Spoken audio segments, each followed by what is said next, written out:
All right. Welcome to Pro Football's first 50 years, where we bring the past back to life. Now, what you can do is you can always go online, especially I'm just talking the first 50 years, 1920 to 1970. You can always go online and look up a box score for a game and find out maybe, what the touchdowns were, who ran them in, how far they were, if it was a pass or exactly what it was. You can find out maybe the starting lineups. You can also find out maybe what the attendance was for each game, but exactly what happened during each and every game in the first 50 years, from 1920 to 1970. So thanks to old newspaper articles, we get to take a little bit of a deeper dive into each and every game in the first 50 years of the NFL. Now, today, what makes today so special is, I've done a few videos so far, but what makes today special as the first few I've done is that we get play-by-play of exactly what happened during this game here on October 5th, 1930, between the New York Giants and the Green Bay Packers at City Stadium. So, and just a little warning here, okay? There's no fancy videos, none like that. All it is you and me for the next 30 to 60 minutes. So if that's all right with you, let's get it on, all right? And as I said, today's game, this wind up being it was a big game. It was early in the season. Both teams came in 2-0. But why was this a big game? Well, I'll tell you. Because from 1920 to 1932, there was no championship game. I thought in 1932 there wound up being a championship game, or so to speak, to break a tie, because the Portsmouth Spartans, a.k.a. the Detroit Lions, and the Chicago Bears both finished the season with records of 6-1. Now, each team had ties, but ties didn't count in the records back then. So, but both teams were 6-1, so they wind up having like a playoff game, a championship game, whatever you want to call it. It was in 1932. But the championship games didn't start till 1933. So here, 1930, what it was whoever wound up with the best overall winning percentage wound up winning the championship, the title. The Green Bay Packers at the end of the season in 1930 had a winning percentage of .769. The New York Giants had a winning percentage of .765. So by .004, the Green Bay Packers beat the New York Giants. Now, this game was, these two teams would play each other twice this particular day and a little later on in the season in the Polo Grounds, where the Giants would wind up winning. The Packers won this game. Had the Giants won this game, the Giants might have been the champions from the 1930 season, but it was not meant to be. So this is a very, very, very important game in the outcome. Very, very important game. So let me show you, as I said, both teams were 2-0, although they got there by slightly different means. The way the Giants got 2-0, you'll never see this nowadays. That's not happening. I'll show you the Packers first.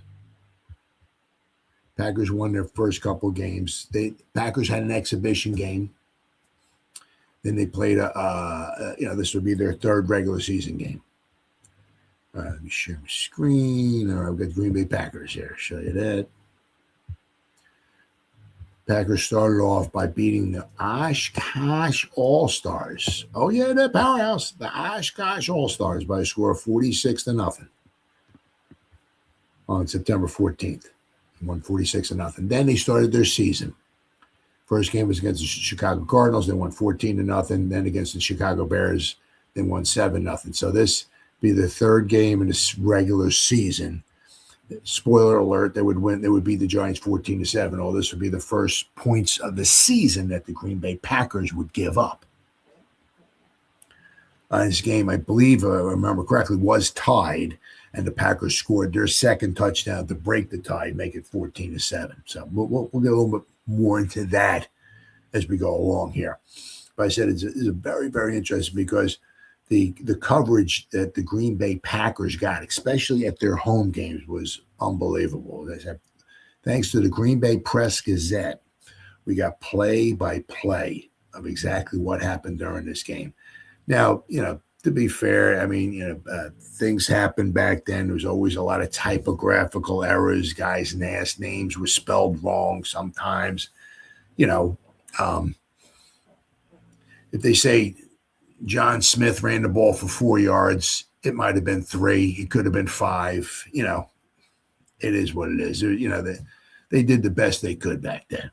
But, you don't often get to see play-by-play of football games from back then. I mean, some teams got covered very well, especially their home games, and the Green Bay Packers were one of them. Right, so this here is the Packers. Right, they'll be their third game. You'll also notice here, right, they wind up playing a lot of all their home games got played early. You'll notice after they beat the AKA the Spartans, or AKA the Detroit Lions, 47-13 on November 2nd. After that, they were on the road. They went to Chicago, New York, Philly, Newark, New Jersey, New York, Chicago, and they finished the season against the Lions in Portsmouth. So, I mean, because basically the weather got nasty in Green Bay. So they played all their home games early, and then they went on the road to finish the season on the road. But as I said, but you'll notice here what happened with the Giants, which is something you ain't going to see nowadays. How they got to 2-0. Very, very interesting. Now you'll notice here the Giants had a very good defense. I mean, they played a ton of games. 0-0-6-7-7-6-7-6-7-7-0-0. They gave up 0-0-7-0-0. So they had a very good defense back then. But as I was saying, how they got to 2-0 ain't happening nowadays. They played a game, a regular season game against the Newark Tornadoes. They won that one 32-0. Then they played an exhibition game basically in the middle of the season. Then the next game was against the Providence Steamroller. Now they're playing the Green Bay Packers. So the Giants were 2-0. So were the Packers. But the Giants, usually what it is nowadays, they play the preseason games, and then you start your regular schedule. And once you start your regular schedule, you don't start playing other teams from, exhibition games and all this stuff and everything. Now, once you start your regular schedule, especially nowadays, you're just playing strictly teams in the NFL. Well, it didn't happen back then. Giants beat the Newark Tornadoes. Then they played an exhibition game against the Long Island Bulldogs, and then they played the Providence Steamroller and beat them. So as you see here, this would be the Giants. The Giants were 2-0 coming into this game, and so were the Packers. All right, so the game was being played at City Stadium, so it's got a little history. City Stadium, shall we say. And I got 32,000 tabs open up here, so I got to find. Okay. All right, here we go. Let's check this one out here. Now, this game was played in 1930. City Stadium's been around since the 20s, and we're going to go over that a little more in depth and detail here. But if you'll notice here, right, when the stadium was first built, this horseshoe here was not very well defined at all. This is a lot better defined. They added more seats to the stadium and everything. So this was well past 1930, whenever this game was here. Right. So it got here, the horseshoe-shaped stadium was made of wood and originally did not have any toilet facilities. It stood behind East High School and next to the East River. The Packers used the school for locker room facilities, but visiting teams often dressed at their hotel, which was usually the Hotel Northland, before the game, rather than use the lockers at East High. The stadium originally seated 6,000, and its capacity was gradually expanded to 25,000. The Packers compiled a record of 88-41-7 at City Stadium, including NFL championship seasons in 29, 30, and 31. Now, this is the Packers 29, 30, 31 was the original three-peat in NFL history. So, spoiler alert, it was games from 1930, so the Packers would go on to eventually win obviously the championship, and then would go on to win the championship again in 1931. However, City Stadium never hosted an NFL championship game. Of the 4 championship games the Packers played during the years of City Stadium, the team hosted only one, the 1939 title game against the New York Giants, where they beat the Giants 27-0. But that title game was played in Milwaukee, not in Green Bay. Though City Stadium was the Packers' official home field in 1933 during the worst of the Great Depression, they began to play part of their home schedule in Milwaukee. After holding one contest at Borchert Field in 1933, the Packers played 2 or 3 home games each year in Milwaukee at State Fair Park in West Allis from 1934 to 1951, and in Marquette Stadium in 1952. The games were moved to County Stadium after it opened in 1953. The practice continued through 1994, after which all the games were based solely in Green Bay. So through 1994. So after 1994, all the games were played at Lambeau Field. All right. Got that. A little bit more of the history of City Stadium.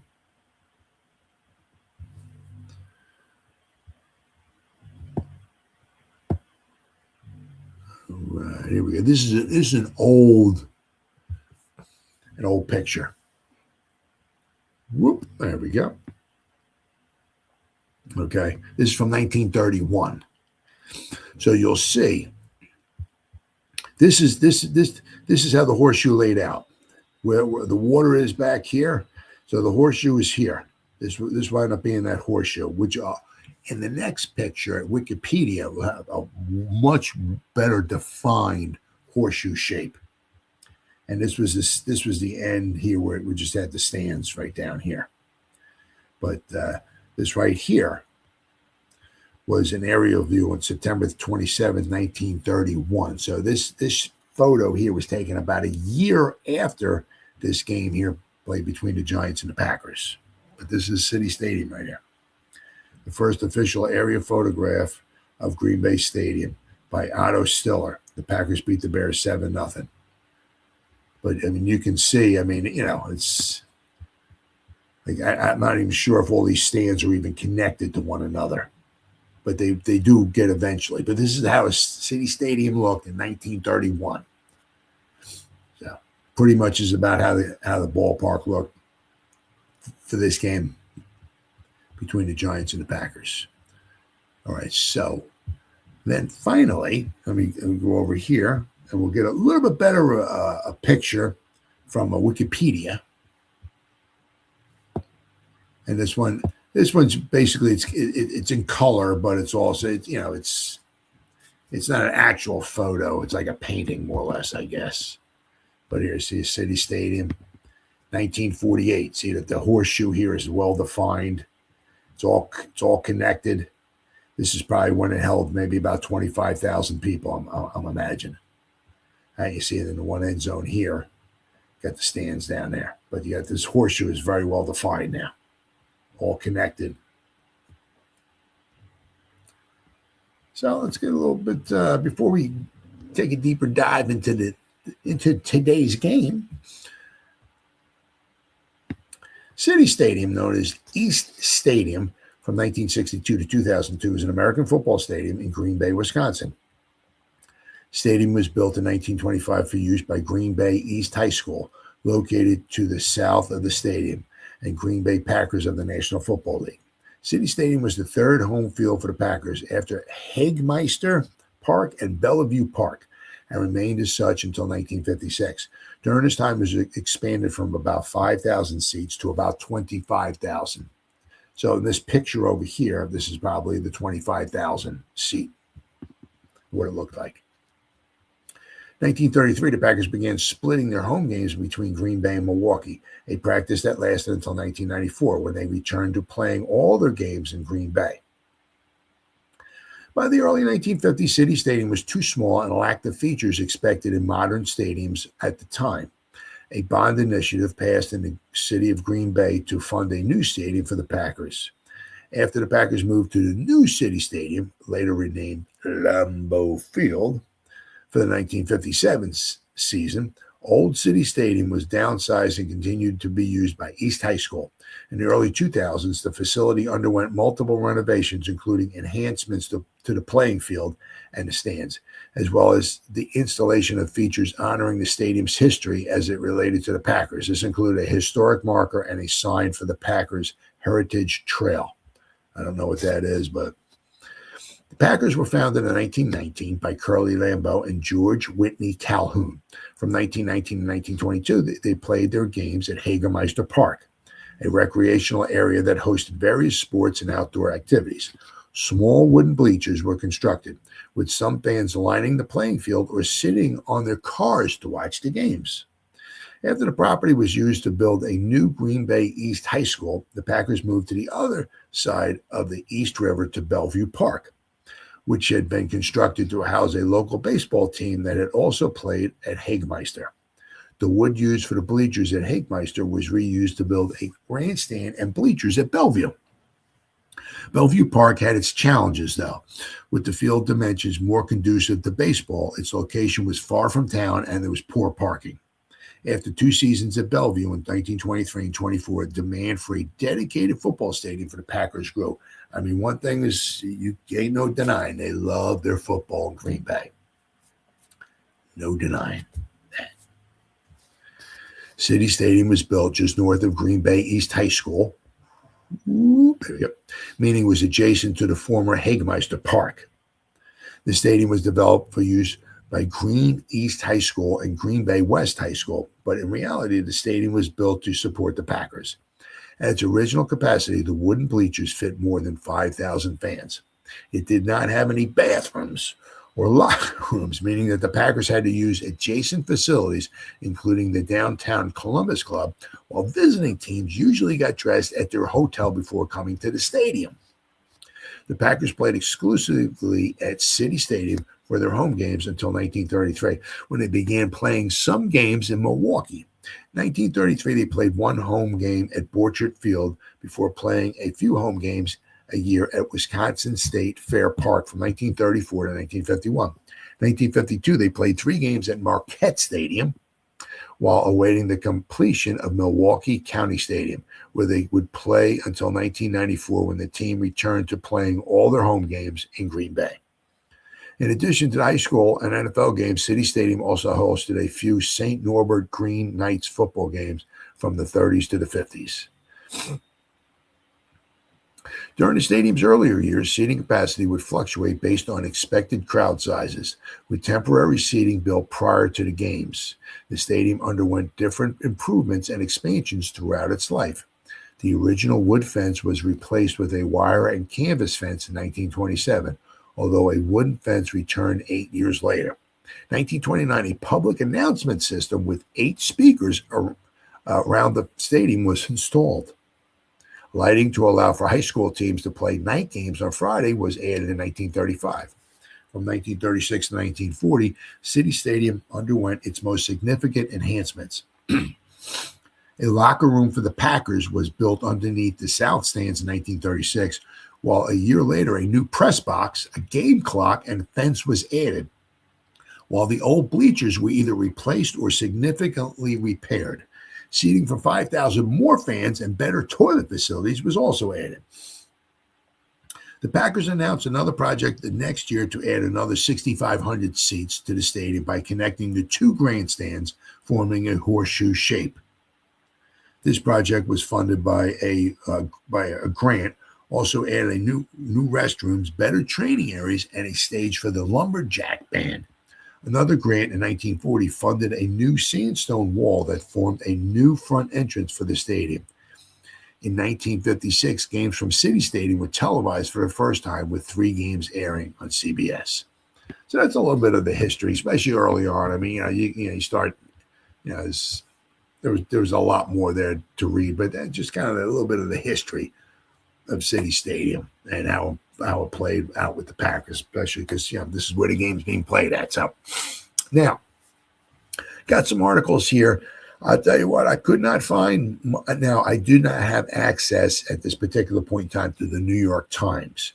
I'm sure they probably definitely would have had an article, But I briefly, scanned, and I didn't find much of anything really overly exciting as far as any type of a newspaper article from the New York papers. Now, I don't have access to all the papers and all that stuff and everything stuff, but I did find some, obviously, from the state of Wisconsin. So we're going to go over some of those.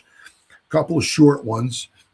Then we're going to we're going to hit the Green Bay Press Gazette, which is 2 pages, and it obviously has the starting lineups, gives an overview of the game, and it gives a play-by-play description, which is just absolutely fantastic. As I said, not all teams had this, so I'm going to first start off with here the Capital Times. Came up on 2 pages here. Right. This is page 11 of the Capital Times, which is a Wisconsin paper.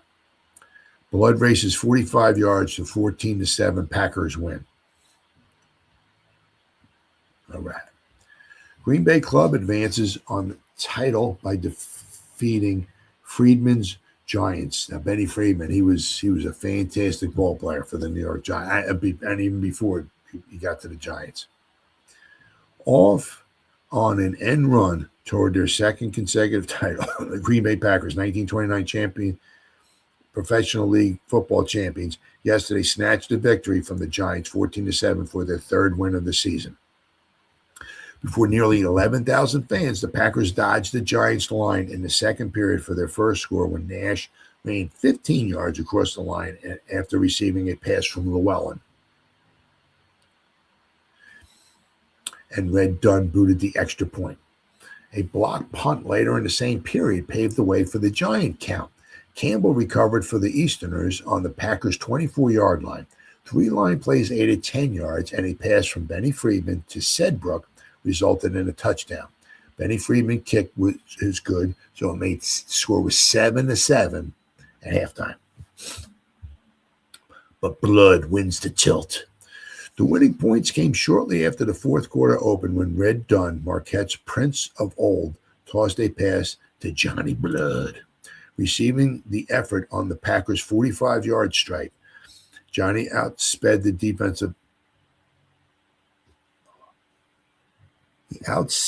defensive halt. Looks like I'm going to say here. Halt. Okay, whatever that meant. His giant-like strides leaving the Giants' secondary, with the exception of 2 men, far behind him, with only 2 players between him and the goal.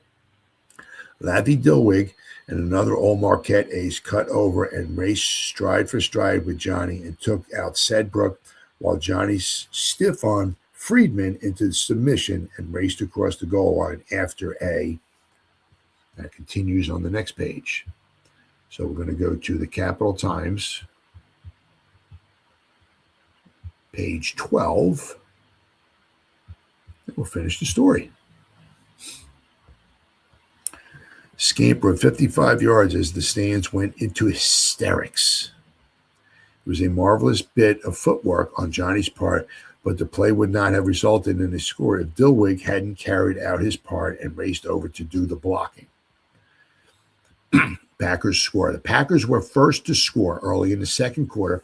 Engelman, the former South Dakota luminary, leaped high into the air and intercepted a pass. Shaking off one tackler, Engelman stepped into the arms of another, only to pivot out, and then he was on his way with snake-like wiggles, cross steps, and everything else in the repertoire to shake off tacklers. He was finally down on the Packers' 45-yard stripe.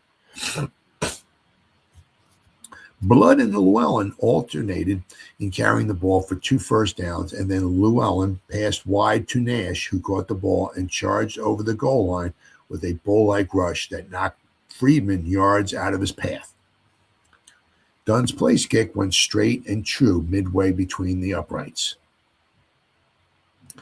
Giants block a punt. A blocked punt gave the Giants their scoring chance. Bloodgood failed to take his man on the punt play, and the kick was blocked, the Giants recovering on the Packers' 24-yard line. Benny carried the ball twice, Benny Friedman, and Badrow once on an end around play to furnish a first down. But the Packers then held for 3 tries. Nash dropping back from his end post to knock down 2 flat passes. On 4th down, Benny tried the other side of the secondary defense for a pass, and it connected. Sedbrook going over and Benny kicking the tying point. Late in the same period, Herbert, young Green Bay prep star, called a pass play and found his mates all covered, but dodged to the Giants' 4-yard line with a nifty exhibition of open field running, only to lose the ball when tackled viciously. Friedman stands out. That Benny Friedman of the Giants was a phenomenal ball player. Seemed like almost every team he went on, that team led the league in scoring. I mean, he could throw the ball like nobody's business back then. He was that good. Although the game was exciting and bitterly fought and marked by many highlights, the Packers several times slowed up play by checking on signals.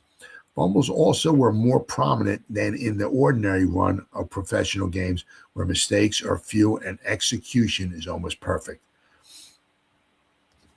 Friedman's play stood out head and shoulders above the rest of the New York Pack. He proved himself a great handler of punts, shifted around the ends and off the tackles, and eel-like through the line where he squeezed through for good yardage time and time again. His passing was true to the mark, and several times he tossed right into the arms of mates only to have fumbles spoil his efforts. On other occasions, the Packers' aerial defense, which called for a 6-man line and a 5-man secondary, intercepted or knocked down passes that were headed true to the mark. Now, here we go. We got the starting lineups here. Now, one thing is that you can go to one paper and they'll have the start lineup, and you go to another paper and they'll have sometimes the start lineup's a little bit different. Especially one thing I did notice a lot in these halfback positions. You will go to one paper, just for instance, I'm not saying that's the particular case here between this game, but because I didn't necessarily look at the lineups, but sometimes you go to one newspaper and they'll have Sedbrook as the left halfback and Wilberg will be the right halfback. Then you go to another paper and they'll have Wilberg will be the left halfback and Sedbrook will be the right halfback. I mean, that happened a lot. Every now and then you'll get some kind of discrepancy, like in the offensive line, like they might have Gibson starting here, and then in another paper they might have somebody else start in front instead of Gibson. But usually, a lot of times, it's what's going on back here. The guys in the backfield. I said a lot of the times, if there's any discrepancy, it's the halfback position. But it is what it is. But I said you'll see here, both teams scored in the second period. And the Packers scored that one play in the fourth quarter to win 14-7. Decent amount of substitutes. Packers had a decent amount of substitutes. And where are the Giants? The Giants had Ryan for Pedro, right? Steve Owen. Howard went in for Steve Owen. This would be he would become this is 1930. Steve Owen here would become the Giants head coach in 1931, from 1931 to 53.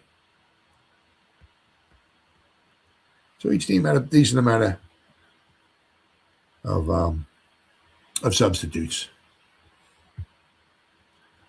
One thing is that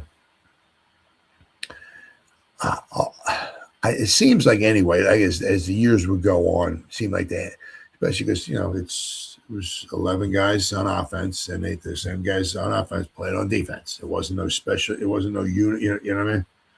If you started on offense, you were playing defense too. But I did notice a lot of times too is that especially back in the 20s, sometimes I said there's always one game that just comes to my mind is that 1925, December 13th, 1925, the Giants played in Cubs Park, which would become Wrigley Field. They played against the Giants, played the Bears. They would win that game 9-0. But in that game, the Giants had one substitute. They substituted. I forgot, it was either their left or their right end. But other than that, The 11 guys that walked on the field, 10 of them played every snap. And there were even sometimes that, some teams didn't even have any substitutes. The 11 guys played every play. So, is what it is. Right, so now let me go here. I got another article here from, from the Kenosha News. We get the first one here. Okay, this one's just, looks like it's this one here. 1, 2, 3. Okay, this one here is just one page. All right, and then I'll go to the Green Bay Press Gazette, and it has a long article. All right. Packers thrill in a 14-7 victory over the Giants. Green Bay Packers set back the New York Giants 14-7 for their third win of the season here on Sunday. The Packers would also go off. They would start the season 8-0. Their last, 6 games, they started stumbling. But they did start the season 8-0. Before nearly 11,000 fans, the Packers dodged the Bear line in the second period for the first score when Nash ran 15 yards across the line after receiving a pass from Llewellyn. Red Dunn, former Marquette University star, booted the extra point. A blocked punt later in the same period paved the way for the Bear count. Now, I don't, I'm not sure who's smoking what. They must have some good stuff there because they're obviously playing the Giants here. So I'm not sure why they keep. Now, to be fair, the week prior, they did play the Chicago Bears. So maybe whoever's typing this article, I don't know, was still smoking some stuff from the week before. I don't know. And we're still thinking for some reason the Packers were still playing the Bears 2 consecutive weekends. I don't know. But a blocked punt later in the same period paved the way for the Giant count. Not the Bear count, the Giant count, because they were playing the Giants this game. Campbell recovered for the Easterners on the Packers' 24-yard line. 3 plays added 10 yards, and a pass from Friedman to Sedbrook resulted in a touchdown. Friedman his kick was good. The winning marker for the Packer came in the final period when Blood took a pass from Dunn on his own 45-yard line and raced 55 yards for a touchdown. Dunn duplicated his previous placement. So that was a short. A lot of the other articles I found were very short like this. Okay, so now we're going to go to the Green Bay Press Gazette here. And this one is 2 pages, and this one has in-depth and detail. Play-by-play. And I said, very, very lucky. Because even with the Giants, all the newspapers they have, a lot of times you don't get play-by-play. But they absolutely love their football. Let me tell you what, in Green Bay. Okay, so let me go here on page 13, the Green Bay Press Gazette.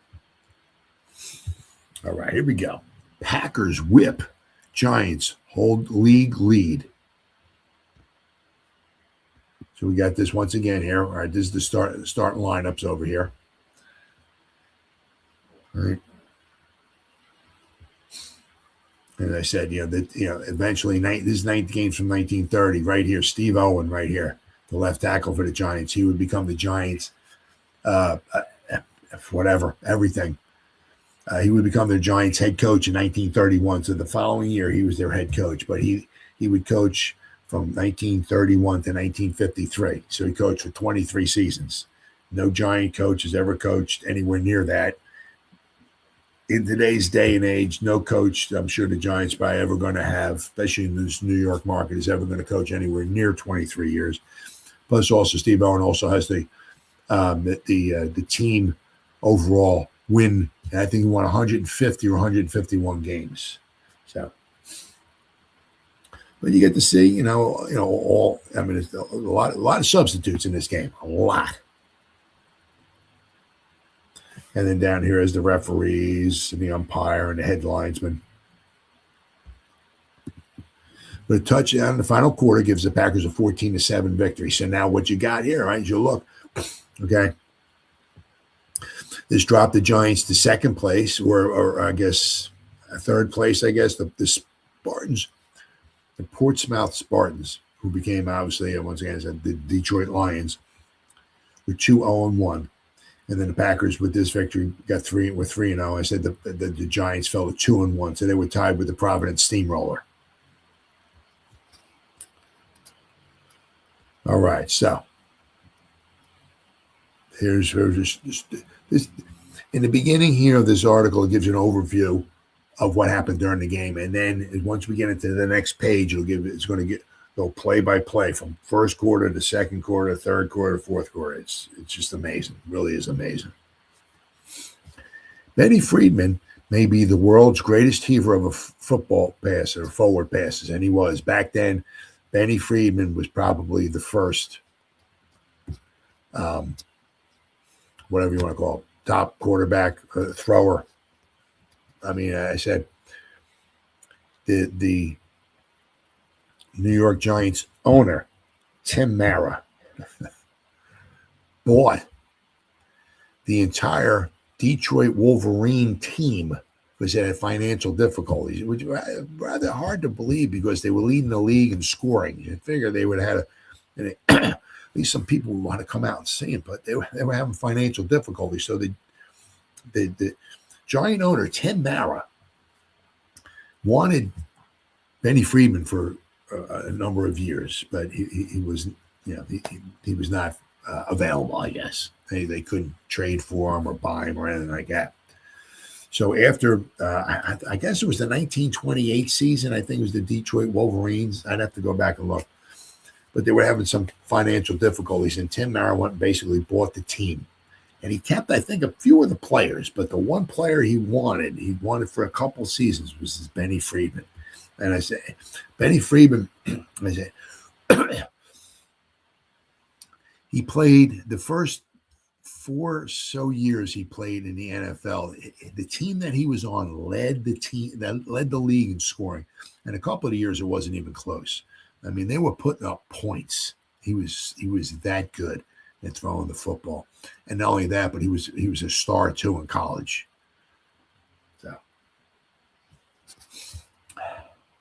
So Benny Friedman, he was probably is willing to take some lessons from the Green Bay Packers today.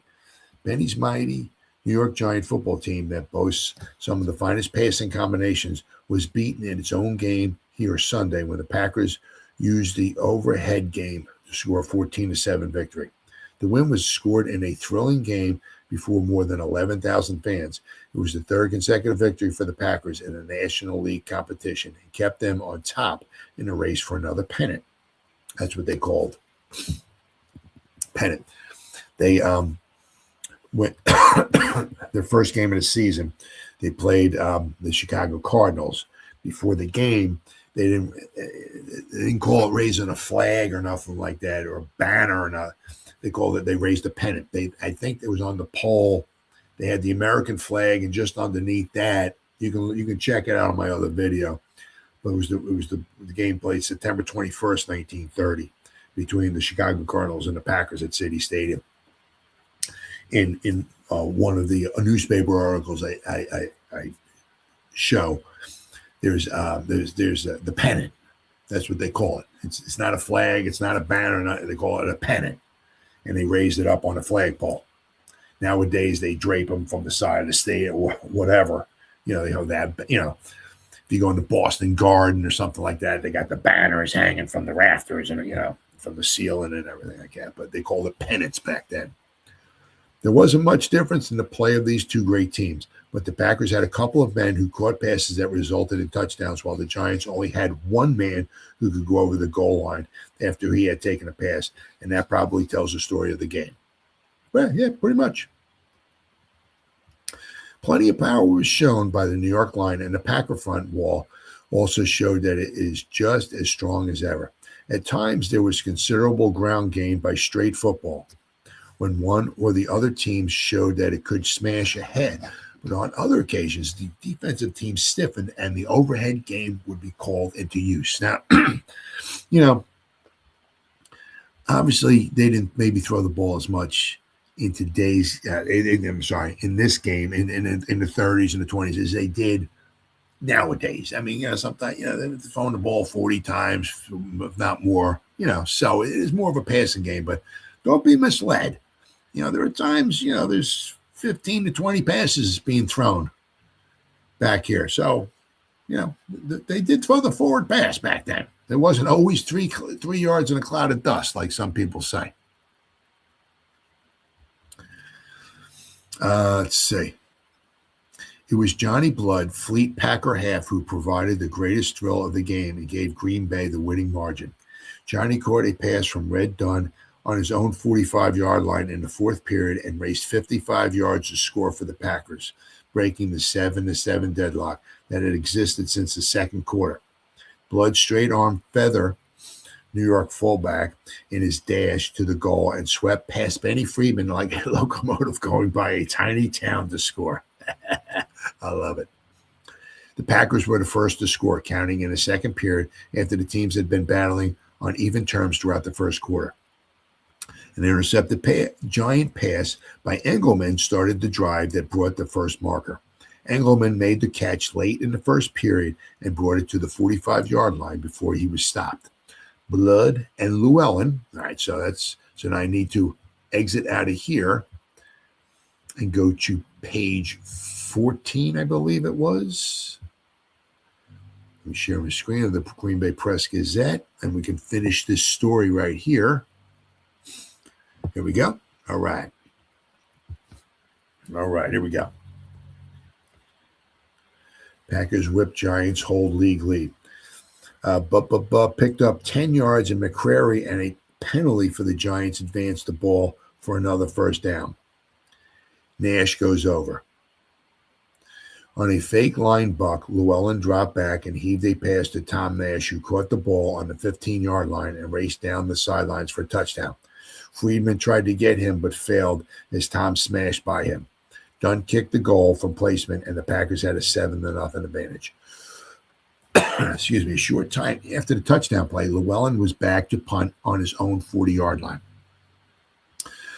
The ball snapped, but just as Llewellyn kicked, 2 giant men were on top of him, blocking the boot and knocking the ball back to the Packer 24-yard line, where Campbell, one of the players who blocked the kick, fell on the ball. 3 line plays gave the Giants a first down on the 13-yard line. The Giants tried 3 plays, losing 6 yards on the attempts, and then Benny Friedman dropped back and hurled a pass to Sedbrook, who raced over the right side of the field for a touchdown. Friedman's kick from placement was good, and the score was tied 7-7. From that time until the fourth period, Blood figured in his sensational dash. The teams played football on even terms. The Packers turned in some great defensive play, breaking up most of the Giants' passes and checking the invaders' running plays. The Giants also did well on defense, and the Packers were only beyond the 25-yard line on one occasion. Red Slate, who is playing his first year in professional football, turned in a great game at tackle for the Packers. He figured prominently in many plays, often stopping giant ball carriers behind the line of scrimmage. Dilwig and Michael and Beaudoin also turned into fine football, playing their full 60 minutes. Slate also played 60 minutes. Engelman looks good.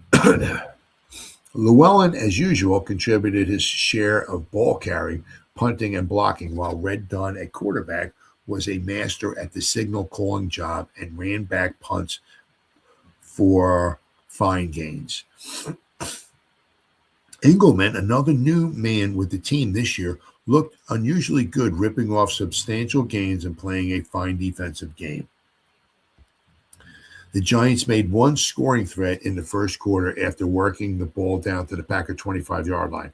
A pass Friedman to Feather that was good for a 26-yard gain helped in the advance.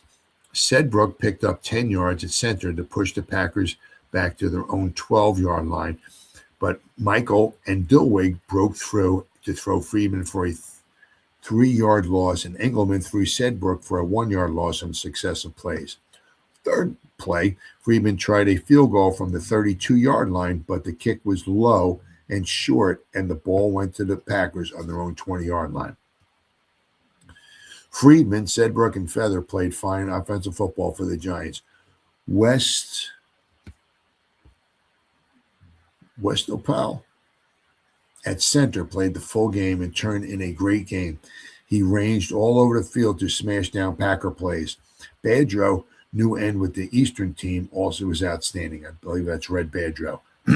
So here we go, play-by-play of this game. First quarter. Wilberg kicked off to Llewellyn, who returned to the 24-yard line. On a cutback play over left tackle, Llewellyn made 14 yards, putting the ball on the 38-yard line. Melenda ripped over right tackle for 9 yards and followed up with a plunge through center for 4 yards. But this play was recalled, and the Packers took a 5-yard penalty for being offside. Llewellyn made 3 yards at left tackle and then went over right tackle for a first down. Engelman lost 1 yard on a left end run. Excuse me. A pass to Llewellyn to Dunn gained 6 yards, and another attempt to Dilwig was incomplete. Llewellyn punted, and the ball rolled over the Giant goal line, giving them the ball on their own 20-yard line. Friedman made 2 yards at right end. Friedman made 8 yards through center for a first down. Friedman cut back over left tackle for 9 yards. Feather made 5 yards over left guard for a first down.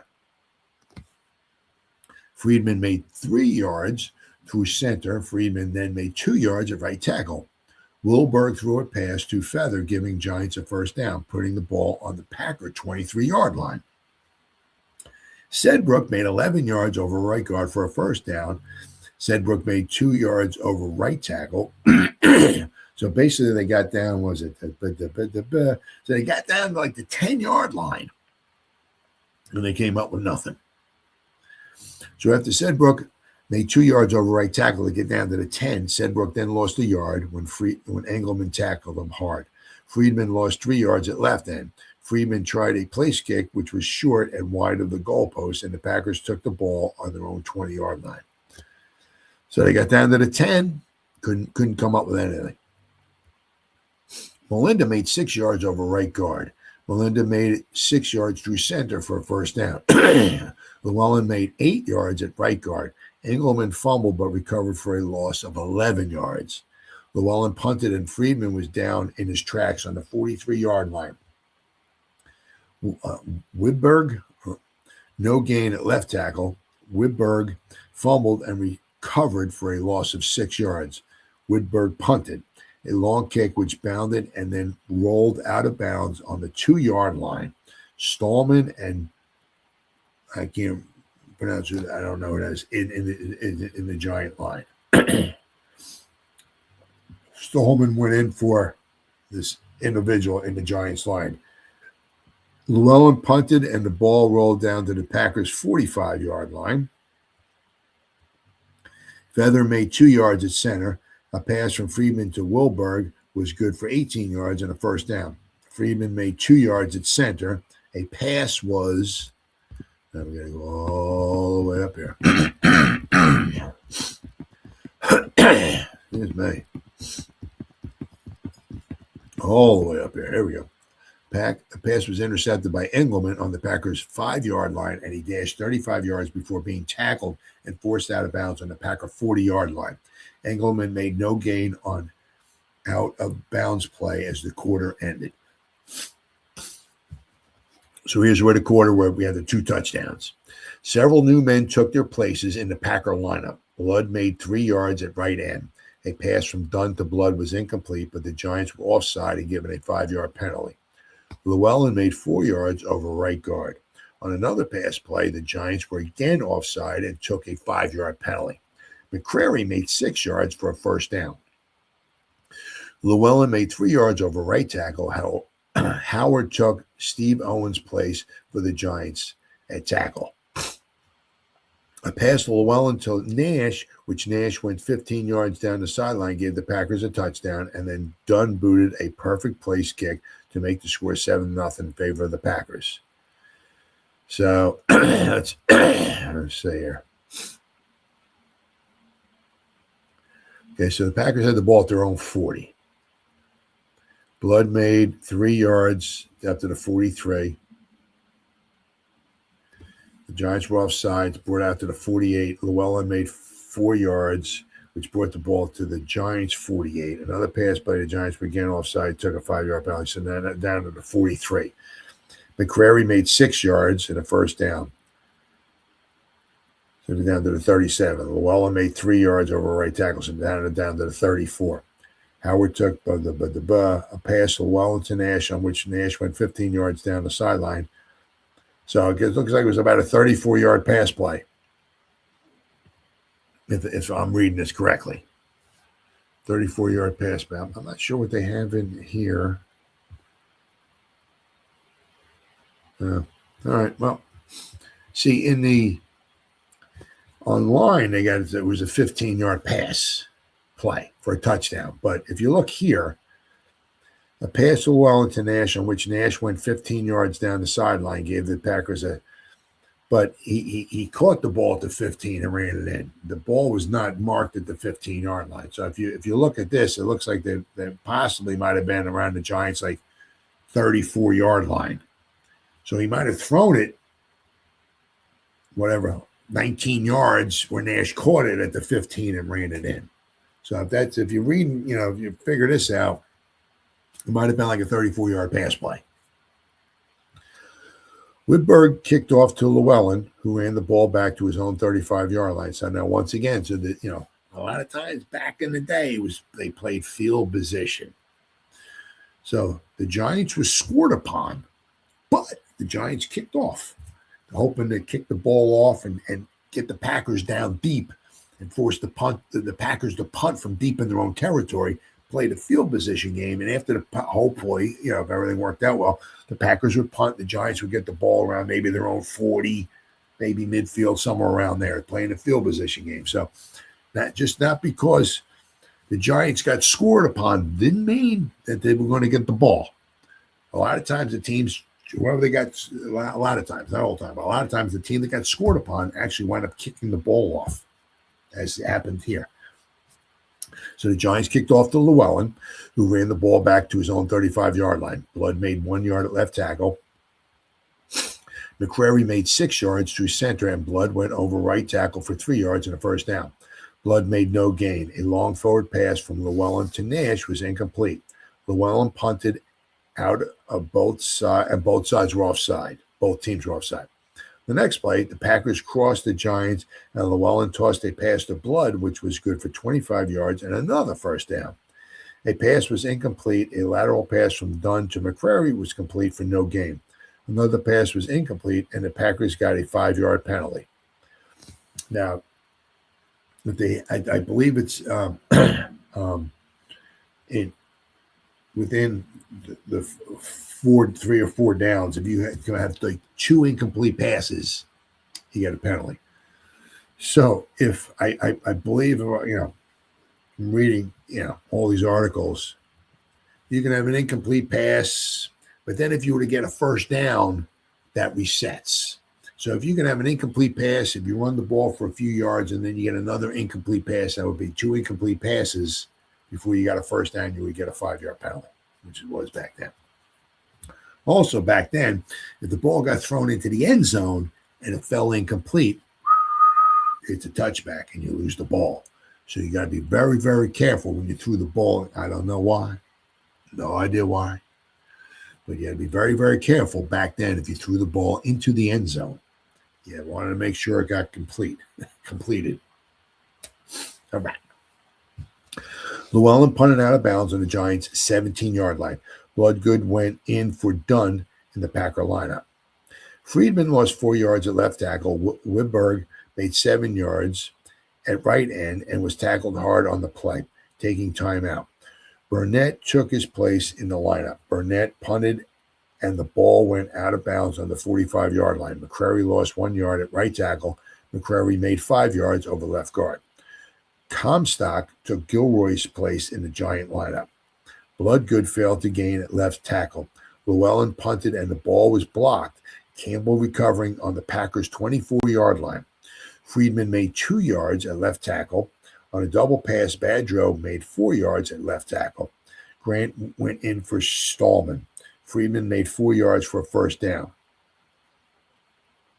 Nash knocked down the Giant pass. Friedman lost 1 yard at left tackle. Nash knocked down another pass, and the Giants got a 5-yard penalty. Remember, 2 incomplete passes, got a 5-yard penalty.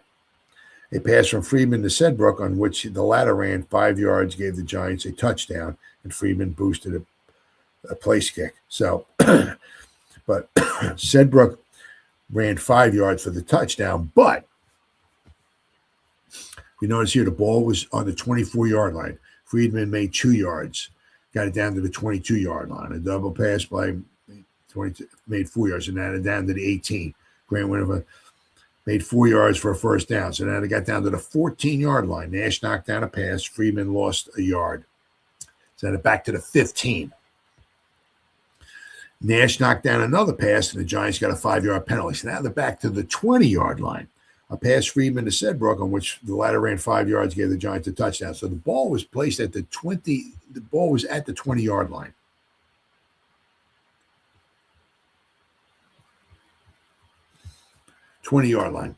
He threw it 15 yards.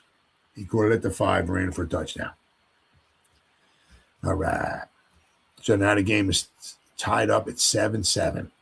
Burnett kicked off to Dillwig, who returned 20 yards to his own 42-yard line. Llewellyn lost 2 yards. McCrary plunged over right guard for 5 yards. Kaywood went in for Owens. A pass was incomplete. Llewellyn punted out of bounds on the 15-yard line. Sedbrook made 5 yards at right guard. Hubbard recovered a fumble on the Giants' 20-yard line. Now, interestingly, Al Hubbard is the one. He actually started playing in 1927, his rookie season, when he was with the Giants. Blood made 2 yards at right tackle. Pass from Bloodgood was incomplete. Moran went in for Sedbrook.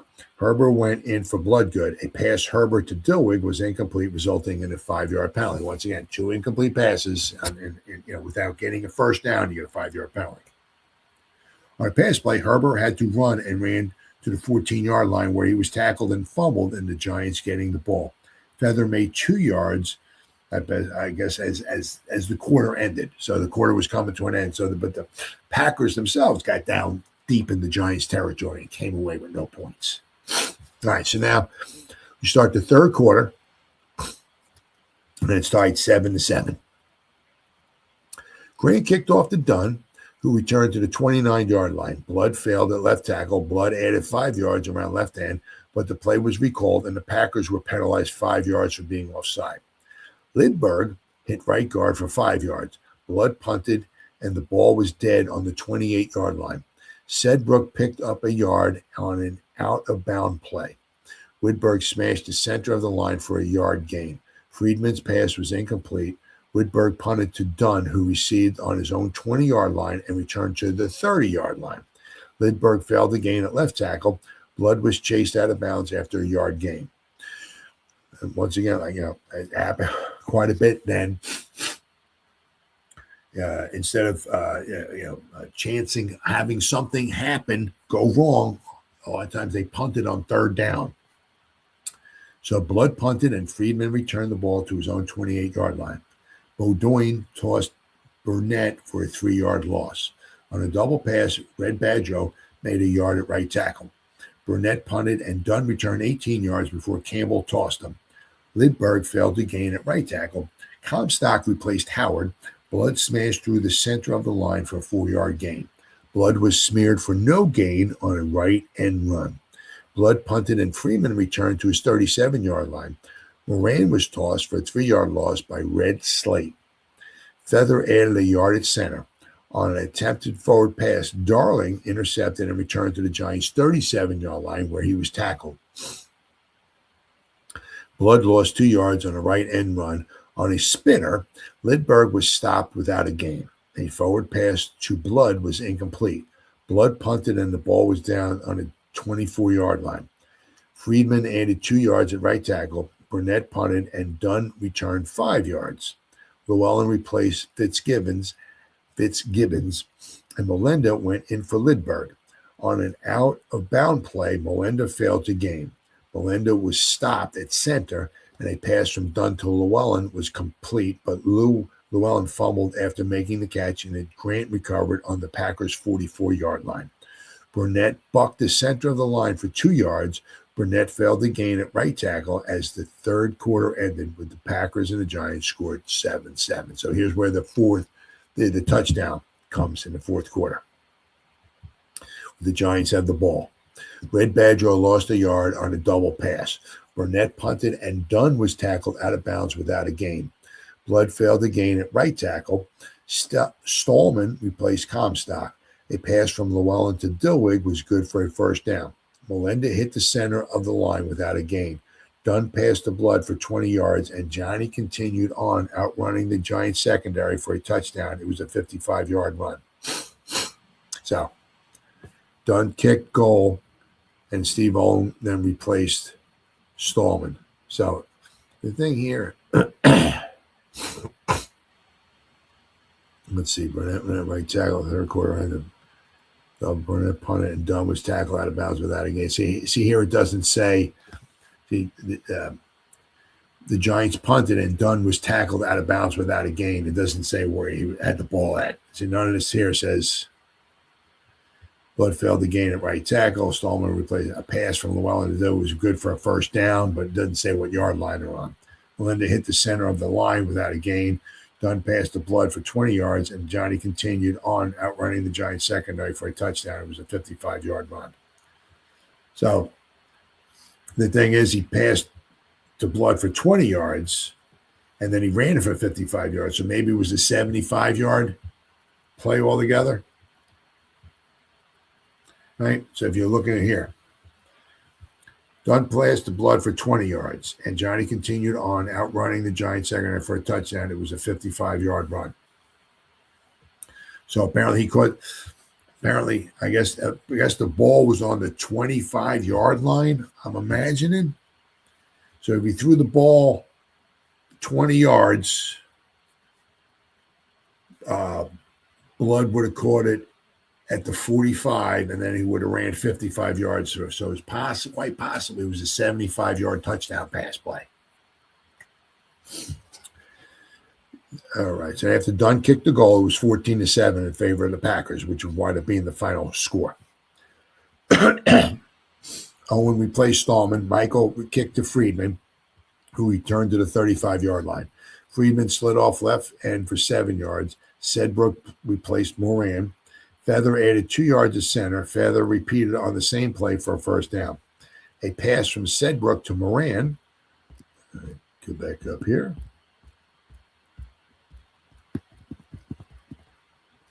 All right, Sedbrook. All right. Sedbrook to Moran was good for 8 yards. Friedman crashed through right guard for a yard gain. Feather added 2 yards at left guard, and then Friedman slid over center for 7 yards. Sedbrook fumbled, but he recovered for a 2-yard loss. Nash went in for O'Donnell. Friedman failed to gain at center, and the Packers took the ball on their own 36-yard line. Melinda hit center for 3 yards. Llewellyn added a yard at right tackle. Engelman replaced Llewellyn. Blood fumbled, but recovered for a 4-yard loss. Dunn punted out of bounds on the Giants' 23-yard line.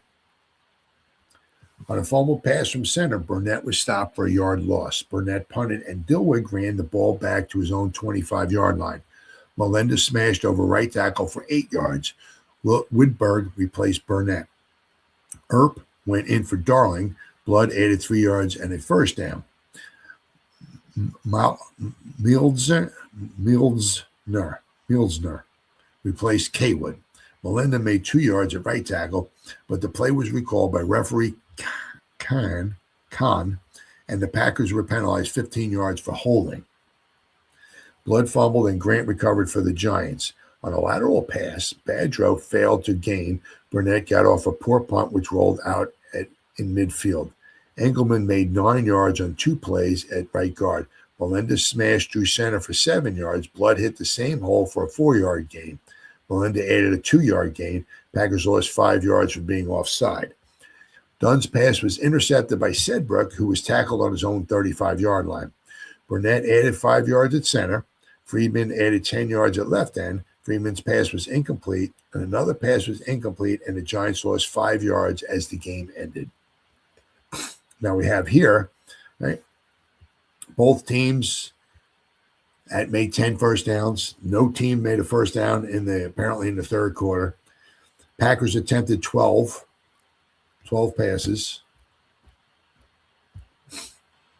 completed 6 for 136 yards. Obviously, 75 of them was in one completed pass. So 5 were incomplete, 1 was intercepted. The Giants attempted 15 passes, completed just 6 for 77 yards. 8 were incomplete, 1 was intercepted. Now, tell you what, they could punt the ball back then. Let me tell you what. Llewellyn punted 5 times for 46-yard average. Blood 4 times for 47-yard average. Whitberg punted 1 time for 65 yards. Burnett punted 3 times for an average of just 26 yards. Penalties. The Packers had 5 for 35 yards, and the Giants 5 for 25 yards. And you said these are the individual records. You know, Llewellyn ran the ball, I guess, 9 times to 39 yards, averaged 4 yards a carry, a little more than 4 yards a carry. Engelman, all these guys ran the ball. They ran the ball total of 50 times for 136 yards, averaged 2.5 yards a play, a little bit more than 2.5 yards a play. Friedman ran the ball 18 times, Sedbrook 7 times, Whitberg 3 times, Feather 6. Giants ran the ball total 45 times for only 89 yards. They only averaged 2 yards a play. So their running was not very good at all. Oh, let's see what we got here. The Green Bay High School band entertained with march numbers between halves. The boys and girls were accorded considerable applause. A touch of appropriate color was added to the proceedings between halves by the Legion Band. The band struck up the tune of "Oh, on Wisconsin" when the Packers came on the field and played. The sidewalks of New York when the Giants came on for play. Arnold Herber, youthful quarterback who was playing his first year with the Packers, got into the game for a short time in the final period and nearly provided the most sensational play of the day. Herbert called a forward pass play and started back to throw the ball, but when he found the receiver covered, he started to run with the ball, cutting back after going to the right and then running to the 10-yard line where he was stopped. The ball fell out of his hands and the Giants recovered. Herbert was nearly clear for a touchdown as he shifted past 2 Giant players and pivoted by a third before he was tackled. Darling intercepted a Giants pass just before the end of the third quarter on the Giants' 35-yard line to give the Packers a break, but the Packers fumbled on the second play after getting the ball and lost the advantage. A surprise pass from Llewellyn to Dilweg in the fourth period brought the ball to the 45-yard line, where Dunn passed the blood for what proved to be the winning touchdown. The play from the Packers' 27-yard line and gained about 18 yards. Judging from licenses, okay, that's nothing else. But this one here, a pass from Llewellyn to Dilweg in the fourth period brought the ball out to the 45-yard line where Dunn passed the blood for what proved to be the winning touchdown. Okay, the play was from the Packers' 27-yard line and gained about 18 yards. All right, well, so if you read this right here, maybe it wasn't a 75 or 70-yard surprise, but from Llewellyn to Dilweg in the fourth period, brought the ball to the 45-yard line, and then Dunn passed the blood for what proved to, so maybe it was a 55-yard touchdown pass. So sometimes it's not all cut and dry. It's not all black and white. Sometimes you gotta read and he gained 40. They started at the 20, he gained 40. They lost 2. They picked up 5. You got to count the yardage and all that to see maybe how long a touchdown pass or how long a touchdown run was. But if you read that article there, maybe it was a 55-yard touchdown pass that wound up winning the game. And I said, now this without question was a huge game in the determination of who wound up winning the title. As I said, because at the end of the season, the Green Bay Packers had a winning percentage of .769, while the New York Giants fell just short, had a winning percentage of .765. So by .004, the Green Bay Packers would become the 1930 NFL champion. So that's how it was on this day, October 5th, 1930, between the New York Giants and the Green Bay Packers in the pro football's first 50 years. I'll see you next time.